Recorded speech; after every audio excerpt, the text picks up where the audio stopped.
It was probably in the fall of 2019 or thereabouts, probably even a little earlier, that we asked Tom Gilbert to be the interviewee of this interview normally given by Bob Bailey. And he would be giving this interview now if it wasn't that his internet has been knocked out. So Bob was kind enough to text to me some cryptic notes about what to ask Tom about. But so we knew back then that Tom was going to be our interviewee. What we didn't know is that in the interim, he would complete his book, How Baseball Happened, and that it would then become the Casey Award winner for Best Baseball Book, Best Baseball History Book, and a Seymour Medal finalist. So, Tom, we want to welcome you to the Member Spotlight interview, and I think we're all set to go. I want to ask you a couple of questions, and just to be honest with you, I know Tom pretty well. We've taken in a few Staten Island Yankee games together. He would take the ferry over the train to the lower Manhattan from Brooklyn. I would drive in from Pennsylvania, and he would take the ferry across to Staten Island, and we would take in an occasional Staten Island Yankee game, which I greatly enjoyed. There's no better person to take in a game with, I guess. But so, Tom, welcome to the Member Spotlight interview. Thanks, Peter. Okay, so the very first question is that that Bob Bailey asked me to, he has on his hit list was, tell us a little bit about where you were born. Oh, okay. Well, I don't know if it's interesting or not, but my dad was a Marine pilot, and he's a New Yorker, but I was born in Havelock, North Carolina, on a Marine air station. So when I was very young, my dad was stationed at various air bases, and it's a rough introduction to the world being raised by a Marine. Yeah, that's a little. Your dad being a Marine pilot is a little bit of a that in itself is a little bit of a rarity. Where did you then grow up? What did you consider? Where do you consider having yourself growing up?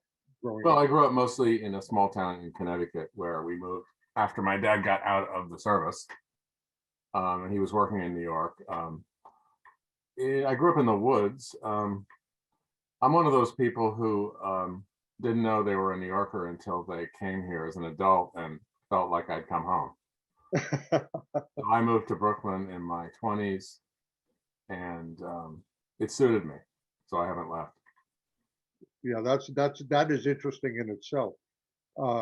So you were in your 20s when you moved from Brooklyn. Let me go back a step and just talk about.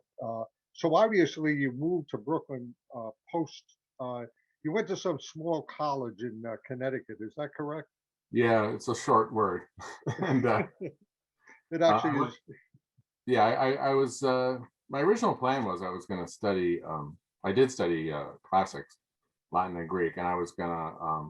I'm dreaming I was going to be an academic, and then I changed my mind. But it's a good basis for studying anything, I believe. What was your major in at Yale? Yeah, Latin and Greek.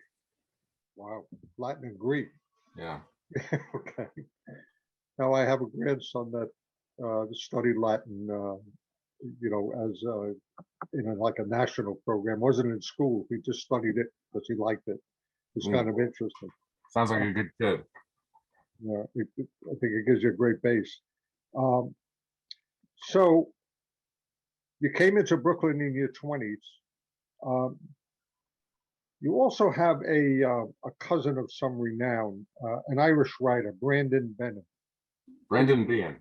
Behan. That's sorry. He's my grandmother's cousin. Yeah. What did your grandmother think of him? My grandmother wasn't happy about being his cousin. She was a straight-laced Catholic, and if you know anything about Brendan, her idea of an Irish relative to be proud of wasn't a bisexual alcoholic communist. So that was your grandmother's take on Brandon. She actually never told me she was related to him. Yeah. Well, that may explain a little bit, maybe that writer gene in you. We do have a lot of writers in the family. Yeah. I'm a huge fan of Brendan's, unlike my grandmother. And I would recommend his memoir of being in reform school, Borstal Boy. That's a very, very funny. That sounds interesting. Bob here puts on a lot of things. I know that Bob has a very rich family history in the greater New York area. I don't know, he'll go all the way back to Peter Stuyvesant or something. Well, I think but almost I know you do also. And tell us a little bit about your Anglo-Dutch history and your family tree going back to the American Revolutionary times. Well, yeah. I don't have any Dutch, or actually I have just a little. I'm not as tied to Brooklyn as Bob is, but my family picked the wrong side in the revolution.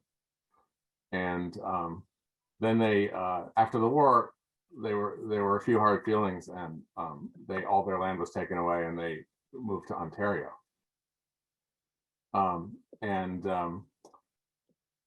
For people that love research, like everyone who's listening to me probably, we didn't know this initially. And I have some distant cousins who were researching the family history, and we were stuck for decades on a weird little conundrum that somebody shows up in Iowa in the 1820s with Irish and Anglo names, but they're listed as a French-speaking household, which we all assumed was a mistake. And it turned out that was the second generation loyalists coming back to America, sneaking into the West, where nobody remembered. Very interesting. I hope Bill Humber is listening to this. Yeah, well, we might have more in common than it would appear. Right. So you were kind of classics language major at Yale. You came into Brooklyn in your 20s. Tell us a little bit about your neighborhood, Greenpoint, today. Sure. I should mention that I was a year older than Ron Darling, who was a big star at Yale then. And for a while, Ron lived in Greenpoint. And I'm a Yankee fan, but I would see him at the track once in a while, and at McCarran Park. And every time I spoke to him over an 18-month period, I got the leave me alone. This is my private time. I don't want to sign the autographs. And I go, I don't want your autograph. I just saying hi because we went to school together. And I had the same conversation with him 3 times, but I enjoyed it. He probably didn't. But Greenpoint has I'll say one other thing before I talk about Greenpoint, because John Thorne said something interesting among the many interesting things he said in his speech. One thing that kind of made me think a little bit, he was talking about how most of us, he thought, grew up as fans first. And I didn't really, and it made me realize that when I was a kid, we played a lot of baseball. And it might have something to do with my age or something to do with the fact that my mother was one of those people that didn't buy a television. I can still remember how amazing it was to go to a friend's house when I was 10 and see TV, because it was like a hallucinogenic drug, because I never had it. And well, it was good for my baseball game. We played baseball all the time. And the major league game was very distant. I didn't see a lot of it. I didn't live or die with any teams. My mother was that kind of Yankee fan everyone hates, who expected them to win and didn't really notice if they didn't. So I fell in love with actually baseball by being in love with history of New York and Brooklyn first. Wow. And that probably shows up in my work a little bit. I mean, to me, I love history. I'm curious about where things come from and everything around me. And that led me to baseball in a funny way. So I kind of fell in love with baseball as an adult, and partially because of its history, And to answer your question, Greenpoint is full of baseball history. It's just to give one little anecdote. It used to be an extremely Irish neighborhood. Now, before that, let's say the mid and late middle 19th centuries, probably there's a lot of people listening to me who know this already, but it was where the shipyards relocated when they ran out of room in the lower east side of Manhattan. And Right. shipyards came across, and one of the things that crossed the river was the guys who formed the Eckford Baseball Club. And later, there was a lot of the Irish immigration came, and there were a lot of the neighborhood became, I think, the biggest Irish parish in Brooklyn, and that affected the neighborhood and really left its mark on the neighborhood for a really, really long time. The Eckford Baseball Club actually became a social club that was Irish American in character. And ultimately, the Irish left here when they left everywhere else. And the mid 60s, there weren't really too many of them left around. And that's when the Eckford Club disbanded and donated all of their memorabilia and historical records to the Hall of Fame. But I can walk right now to where the clubhouse was. It's still there. Another thing. Yeah, what is that today, Tom? What is that that property today? Tell you the truth, I can't remember. I think it's a restaurant or a cafe or something. It's right near the Williamsburg Bridge, right near Peter Luger, if you've been there. It's about 2 blocks from Peter Luger. Right, okay. The steakhouse, for anyone who hasn't been. Yeah, tell those non-New Yorkers that Peter Luger's is the steakhouse. Yeah, a really, really excellent one. And here's another one that might tickle baseball history people. So I'm living here and I'm interested in the Eckfords, who were one of the first baseball clubs in Brooklyn, founded in, I believe, 55. And I was trying to locate where they played. They played in the Union grounds later, but before that, they had just one of those typical early amateur era situations where they played in an open field near a tavern. And the tavern was called the Manor House. It was an old farmhouse. And Greenpoint used to be orchards and farms. And when the Eckfords played here, this was open space. If you've done this kind of research, you're looking at the street grid is now implanted over what used to be farms, and it can be really hard to locate something. And anyway, I spent years trying to figure out exactly where this field was. First, I found out where the Manor House was, and it's actually quite close to my house, because it was demolished in the 1880s when they put Engert Avenue through and rebuilt about a block away with the same name. And I know people who drank there because it burned down about 30 years ago. So it was still there. And one day I kind of had this eureka moment looking at maps, and I realized that my house is pretty much in center field of where the Eckfords play. So that was great. Watch out for those fly balls. Yeah. I'm gonna wear a glove, unlike them.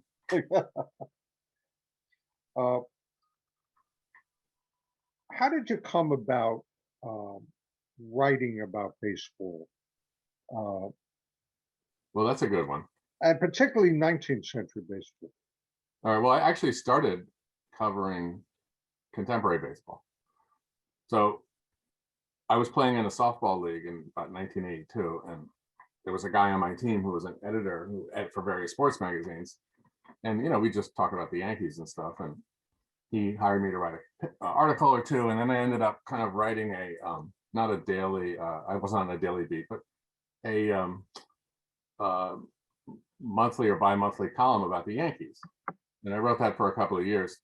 So, it was kind of a lot of fun to go to the press box, and not because reporters are fun, but I'm suddenly in the locker room with people like Ricky Henderson and Willie Randolph and Dave Winfield. And that was pretty eye-opening. And then I was sent to spring training a couple of times, and someday I'll tell you about. Yes. Yeah. But in a weird way, it probably helped me that I wasn't so starstruck by these guys. And I kind of gravitated toward the ones that had something interesting to say, which is a minority, not a small minority in baseball, but they're actually baseball players that are interested in history and, of course, interested in numbers. And some of them are really interesting to talk to.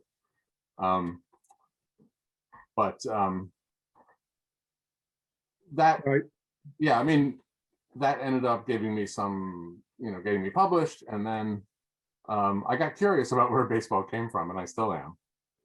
And I wrote, I think the first book I wrote might have been a biography of Pete Rose, a children's book.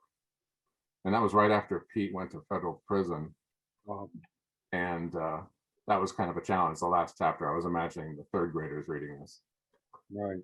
And, I was reading Bob's notes here, and they were kind of, they make sense to him. And one of the things he has down here is ask Tom about his first locker room interview. And I assume that was an interview of you. oh, But you were the interviewer. well, this is a good story, I guess, for historians. But so I think it might have been the first or second time I was in the locker room, and I had written I'm already getting interested in history apparently, because I wrote an article about Rickey Henderson's 1985 season, which I don't know if you've noticed, but he did something really historic. He scored more runs than games played, which is incredibly unusual. Right. And, at the time, people weren't that savvy about statistics, and people thought driving in 145 runs was more impressive than scoring them, which is really not true. And Mattingly got a lot of praise for really what was Rickey's work, getting on base like crazy. And I wrote an article, and the question I was asking was, how many people have ever done this? Basically played 140 games or more and scored more runs than games played. And it was about 6 people. People like Ted Williams, Ty Cobb, Babe Ruth. Ted Williams was the last person to do it. Anyway, I end up talking to some of these Yankees about it, like Mike Easler and Rick Rhoden and some people like that. And they're all telling me I got to tell Rickey. And it was their idea of playing a joke on me, because they knew that Rickey Henderson, he's, beautiful, beautiful ball player, and he's focused on baseball, and he's focused on what he's doing. And I got to know him a little bit, and he's really the last person that's interested in what Ted Williams did in 1957. Not to mention, Chuck Klein. So I walk over naively to Rickey and show him this article, and he's standing on the field looking at it blank. And then I explained it to him, like what this great thing he did, and look at all these historical people that he's in this category with. And his reaction was, I got a hit now.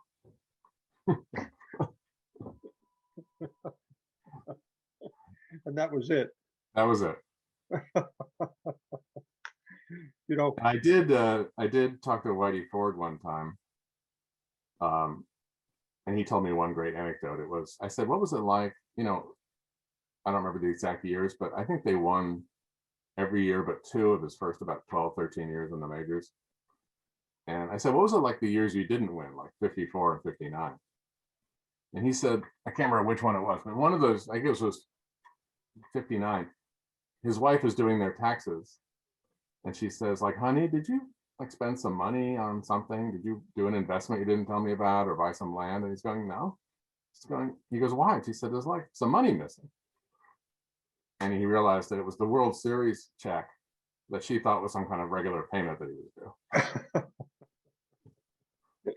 Yeah, that was the day when a World Series check meant something. Yeah.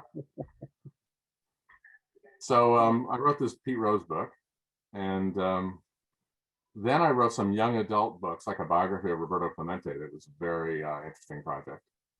And I had a friend, I don't speak Spanish, but I had a friend helping me translate, interview people that knew him. I got this, I guess I was getting more and more interested in baseball history, and someone hired me to write a young adult series of baseball history starting from the beginning. So I wrote a book called Elysian Fields that's about the beginnings of baseball. And I would say that it's pretty different from the last book I wrote, because in the intervening time, there was about 20 years or 25 years of research, and I've changed my mind about almost everything. Yeah, that's interesting in itself.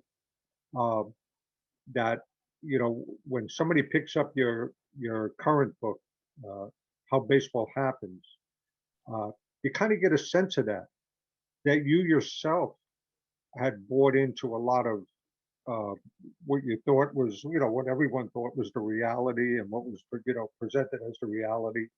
And you challenge a lot of that in that's How a good Baseball point. Happened. It's a good point. And, when I talk to people about doing history, one of the things I learned was it takes a huge amount of effort and discipline, and I think John Thorne said imagination, and that's true. Um, to really figure out something that happened in the past, and it sounds obvious, except I've developed tricks over the years of trying not to get kind of absorbing other people's narratives and received ideas about how something was. And there's a million examples, but it's kind of exhausting because it's really hard to change a sort of narrative that you have in your head, and especially one that other people believe. So there's a lot of what I did in the book is kind of breaking things down, trying not to pay attention to anybody else's interpretation of it, and sort of figure it out from scratch. And I really learned a lot doing that. Yeah, trying to just clear your head and just say, let me do my own investigation. Yeah, I mean, there's a million examples, and we all have, we're all susceptible to this. And I remember I was talking about some talk I was giving about New York's invasion of Boston in the 1860s. And so I was talking about the Tri-Mountain Club, the only club playing the New York game for a while. And somebody raised their hand and said, "Who did they play?" Yeah, that's a really good question. But the premise of that question is that baseball was more like it is now than it was, right? The Knickerbockers played hundreds and hundreds of games among themselves, and amateur clubs were more like a pickup game is today. And I play in a pickup softball game in the park on Sunday mornings. It's a lot more like a Knickerbocker game than a Yankee game. And sometimes doing that has shed a lot of light for me on things like rules disputes from the early days. You'll see in real life situations, you'll see these issues come up. Like we were a couple players short, so we grabbed some passersby. And then the game started, and then some regulars showed up. Now what do we do? Things like that are actually addressed in early club rules. It's kind of amazing that you say that, because I always reflected back on my own. I had this very kind of short, maybe my early 20s or so. I played softball on a competitive basis with a pretty competitive team. And as soon as we got into tournament plays, the guy who managed the team, he said, all of a sudden we had these new guys on the team. Yeah. Oh yeah. And it says something about the evolution of baseball. Absolutely. And these pickup games have their own idiosyncrasies and different rules. And like you say, you have to when it gets competitive, things change quick. In 1856, Joseph Pinckney shows up to play for the Gothams against the Knickerbockers, and right. The outrage about that stimulates a national convention. Exactly.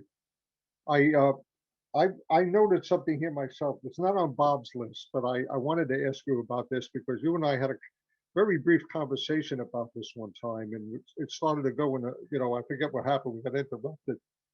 But tell me about your relation or your interest in Stango and the papers for the National Association. Sure. So I can't remember how we met, but I met Mike. Let me just explain that to some of our participants for a moment. He was a collector, and if I'm wrong, just interrupt me. He was a collector back when, before people were really interested in this at all.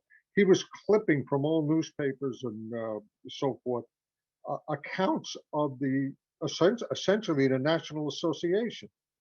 And he was somebody who lived until, I don't know, Tom will tell us in a moment. And he was someone, I think, eventually SABR ended up purchasing from him or his estate those papers. So yeah, Tom, I'm sorry. Yeah, so I met Mike, and his whole family is fascinating. I actually wrote an article about them. I wrote an article about the phenomenon of Yankee fans in Italian communities, because the Yankees had a special relationship with Italian Americans, and it transcended regionality. So I remember someone used to give me seats behind the plate at Yankee Stadium, and I was surrounded by people from Providence, Rhode Island, who were Italian. And I was thinking, are you guys Red Sox fans? Nope. So Mike Stagno, came to America from Sicily in the 1920s as a boy and worshipped Lazzeri. It was sort of something he could identify with, Tony Lazzari, and a sort of way into American culture for him mentally. And he had brothers born in the United States, one of whom became a pretty successful professional baseball player. He got hurt before he got to the majors. That was Jimmy, but a very colorful family. And he's a father who was Sicilian immigrant who was a dye maker. He used to curse baseball and say if he ever knew about it, he wouldn't have brought his sons to this country because his children were all obsessed. And Mike was one of these people who was not that educated, but a natural kind of mathematical mind. And he was fascinated with statistics, and he was sort of an obsessive person. So at the same time, he was trying to put together all the National Association box scores. That was his kind of white whale. And I think he came close to finding at least one source for all the games. And, you know, this is pre-digital. So he actually was a die cutter too. And he had a loft on Center Street near the old police station. And we started gathering there, people interested in early baseball and numbers, and kind of drinking his awful coffee and talking about history. And he was just a fascinating person to talk to because he was so imaginative and so knowledgeable.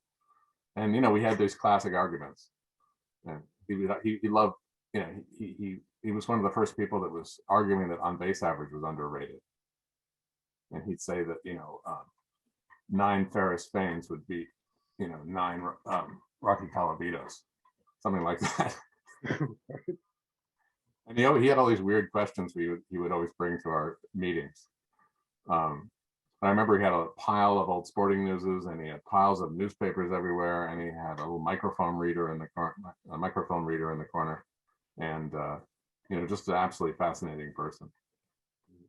What year was that about that you had this interaction with him? What time period? I don't have the greatest memory for this, but he must have died at least 15 years ago. Right. So it would have been in the 90s into the 2000s. And it was sort of loose group of people who would meet at his loft, and we had some great discussions. He liked to play games too, like all-time all-star teams with weird criteria, like they had to have played 500 games, and it was the total number of letters in their last name. The cumulative number would win. He seems to be worthy of a book, at least. He one day we were sitting around talking about this crazy topic, which was what we would do if we were in solitary confinement to keep from going crazy. You know, I don't know what made us go on this topic. So Mike seems extremely passionate when he's explaining what he would do. And what he would do is he would play the American League schedule over and over again, keeping records. And he would take a little pebble and a pencil and hit it against the wall where he would have like single, double, home run and stuff written. And then we started to realize that this was not imagination. This was something that had happened to him. Right. And it turned out he was put in solitary when he was in the military because he punched an officer. Oh. And I don't know how long it was, but he said he played the American League schedule like 6 times. And I said, who won the pennant? And he said, the Yankees won every year.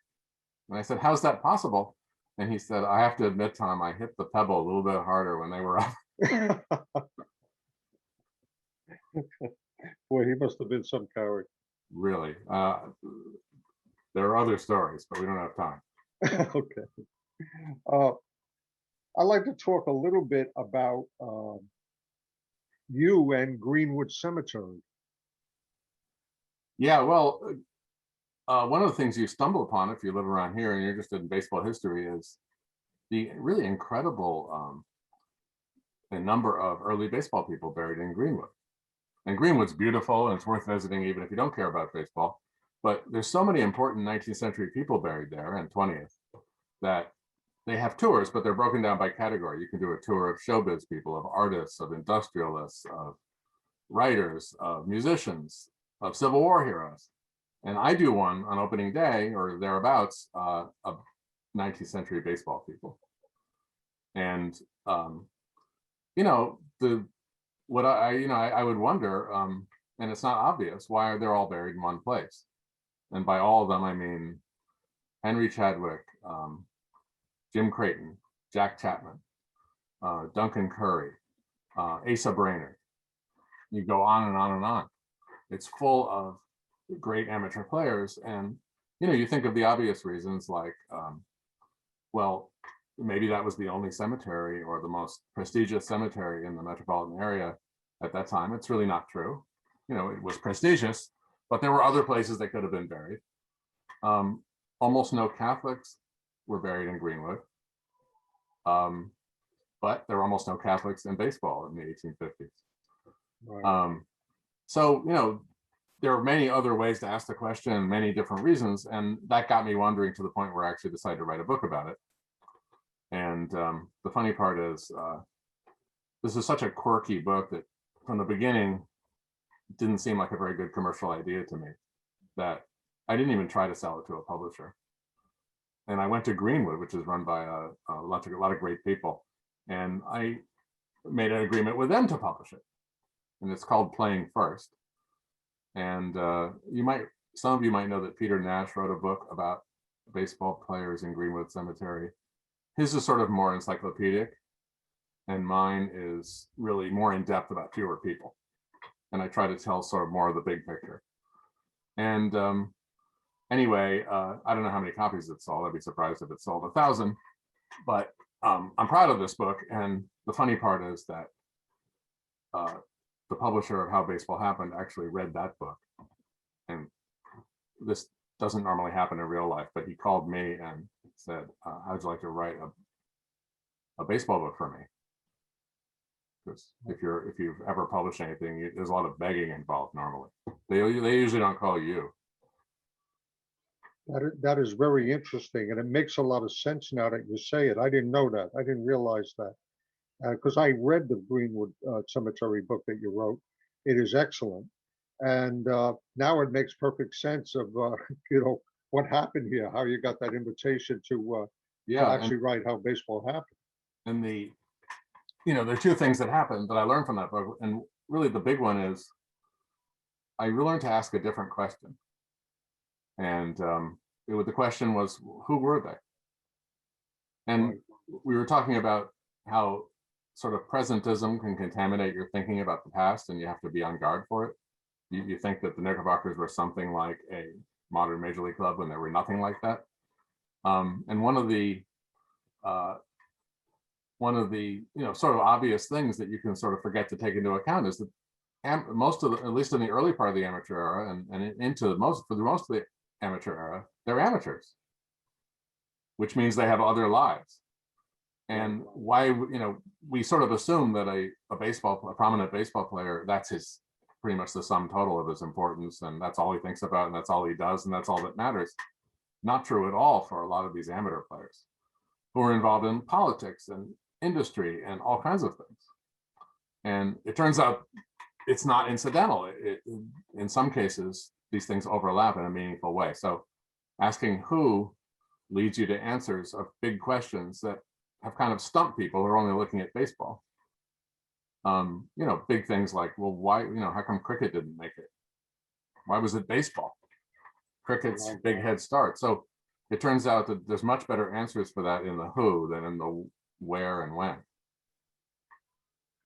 You know, having read How Baseball Happened, you know, a shining example of that was based on your presentation earlier at the conference on Tom Fitzgerald.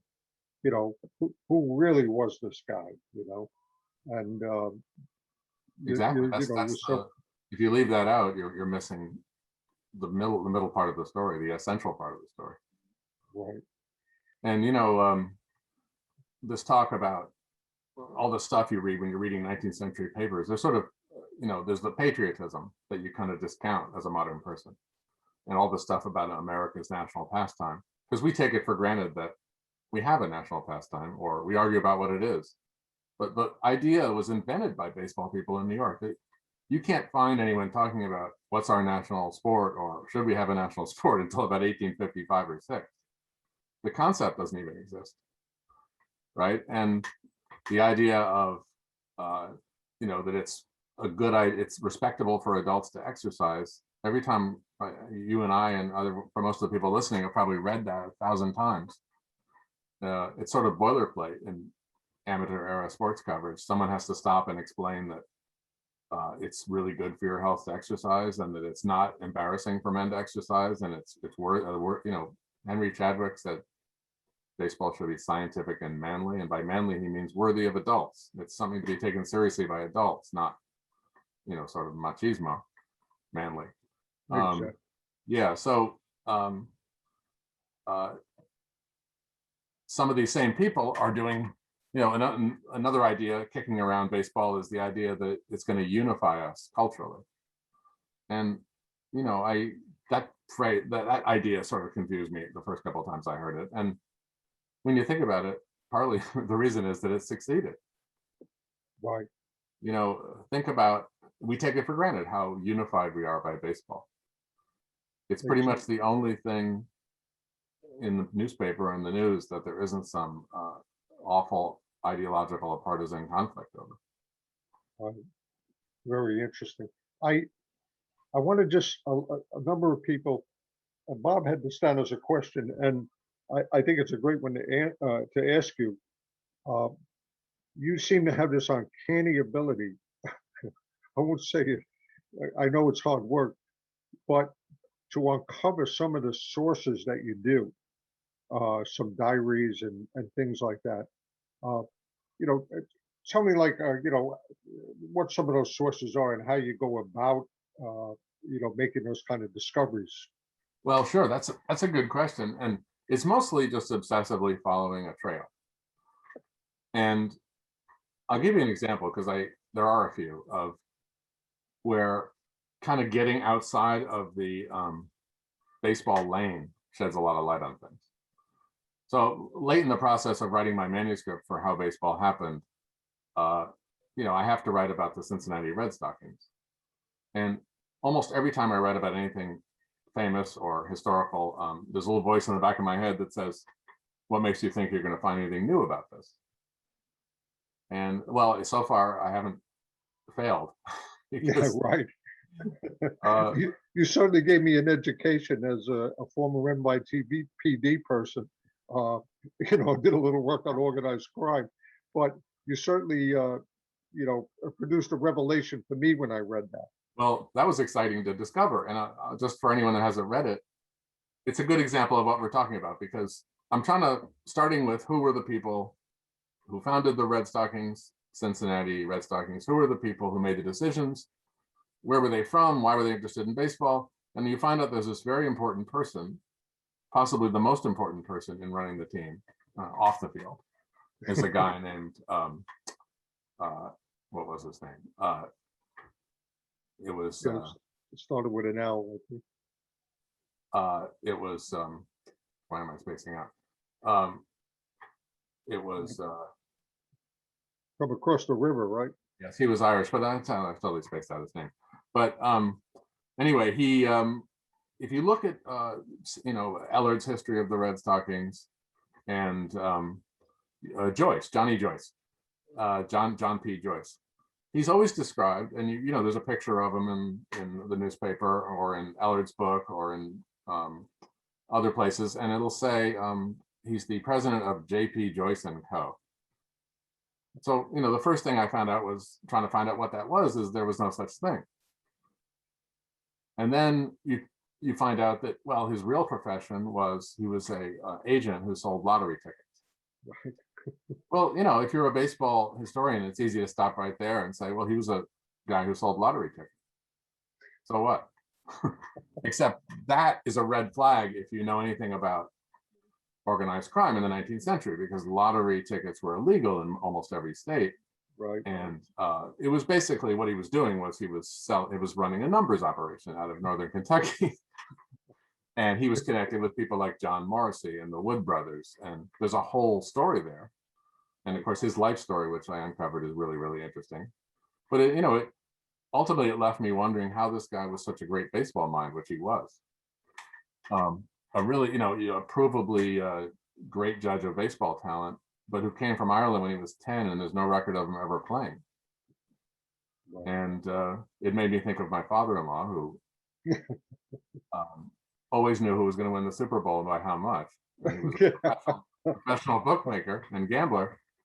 And, he would laugh at you if you asked him, how does a bookie know more about sports or understand sports better than a sports writer or even a baseball man? Yeah, I do a lecture on organized crime. The past year now, it's been virtual for the past couple of times because of the pandemic. But I was just on about a week ago with a class on the history of crime in America, and this particular history professor asked me to do this piece on organized crime a number of years ago, and it's been kind of locked in now. But to explain to the class that there is no such thing as sports betting in America without having a national syndicate to Exactly. do layoff betting, and that in itself should have said, we should have recognized organized crime as a national phenomenon the way we did. Well, the funny thing is that, the Red Stockings have kind of written him out. As time passes, the Joyce gets written out of the history, and things that you can prove that he literally did are attributed to Harry Wright or someone else. Right, exactly. Well, Tom, we're out of time. This could go on for 4 hours, but I want to really thank you. And I want to say just to everyone here, how baseball happened. I'll use John Thorne's words, a very important book on baseball and the history of baseball. It's a wonderful book to read. It does so many things to kind of challenge your perceptions of what you think baseball was or how things happened, as Tom begins to talk about a little bit here. So I'd encourage you to get it. Also, Tom is our point man on our Brooklyn Symposium for next November, which I had mentioned earlier in the day. So, Tom, thank you again for joining us. When you go to your chat line there, you'll see a couple of comments here, mostly from Canadians. Yeah, I was rereading my book the other night after listening to Bill Humber, and I began to feel his pain a little bit. I feel bad about using the word America and talking so much about baseball being American. Canada's in America too, isn't it, Bill? Yes, certainly is. All right, Tom, thank you again. I appreciate it so much. Okay, it was fun, Peter. Thanks. Okay, so Jacob,